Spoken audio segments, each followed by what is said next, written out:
clinical psychology, and I am working at the Mind Mentor education system as a behavior therapist. हमारे पास different disability और different difficulties के साथ बच्चे आते हैं, उन इश्यूज पर हम डिफरेंट इश्यूज पर बात करते हैं। लास्ट टाइम जैसे हमने सिटिंग टॉलरेंस पर बात की थी कि किस तरह से हमारे पास बच्चे आते हैं जिनकी सिटिंग टॉलरेंस नहीं होती, और किन एक्टिविटीज के थ्रू हम बच्चों की सिटिंग टॉलरेंस लेकर आते हैं कि वो क्लास में एक सीट पर चेयर पर बैठ सकें और हमारे साथ एक्टिविटीज में पार्टिसिपेट कर सकें। बेसिकली हम एक इंक्लूसिव एजुकेशन सिस्टम रन करते हैं जिसमें यही होता है कि हमारे पास डिफरेंट स्पेशल बच्चे भी आते हैं और नॉर्मल बच्चे भी आते हैं, जो कि मिंगल अप होकर एक सोशल गैदरिंग बनती है, और जो स्पेशल बच्चे होते हैं वो डिफरेंट बच्चों की चीजें अडॉप्ट करके नॉर्मल बच्चों की और उनकी तरह आगे मूव ऑन करते हैं।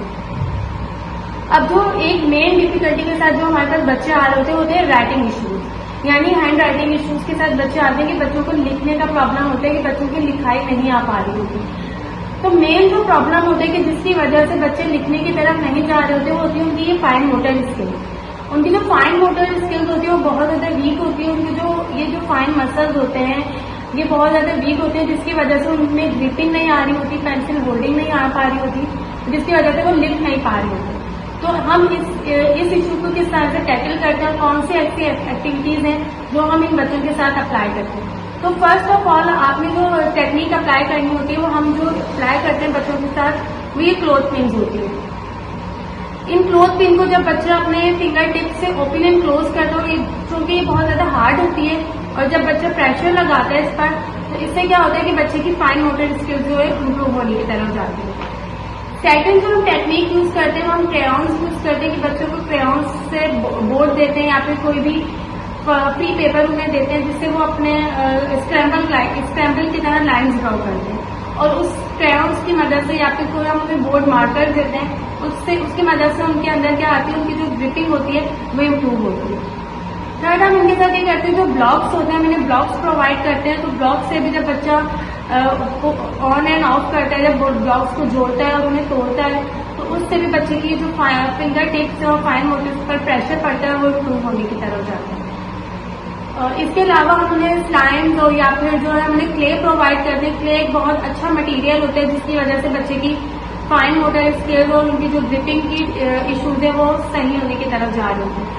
थर्ड हम इनके लिए काइनेटिक सैंड यूज करते हैं। काइनेटिक सैंड इस तरह की सैंड होती है, आप ये कलरफुल भी यूज कर सकते हैं और विदाउट कलरफुल भी। इसमें आप बच्चों को लेटर्स लिखवाते हैं लाइक दिस।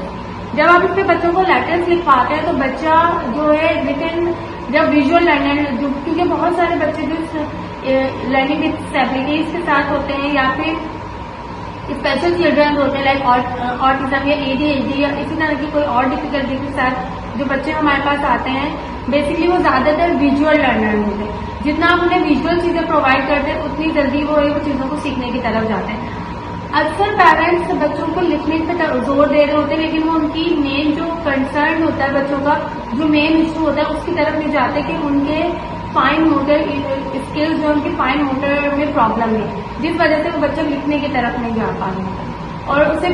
फोर्स किया जाता है, जिसकी वजह से बच्चा लिखना तो स्टार्ट कर देता है बट उसकी हैंड राइटिंग प्रॉपर नहीं होती या फिर लेटर्स की फॉर्मेशन प्रॉपर नहीं होती।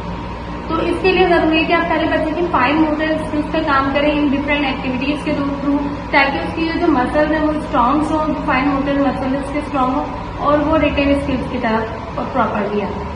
फॉर फर्दर वीडियोज इन्फॉर्मेशन हमारे साथ रहेगा, तब तक के लिए अपना बहुत ख्याल रखिएगा। शुक्रिया, अल्लाह हाफ़िज़।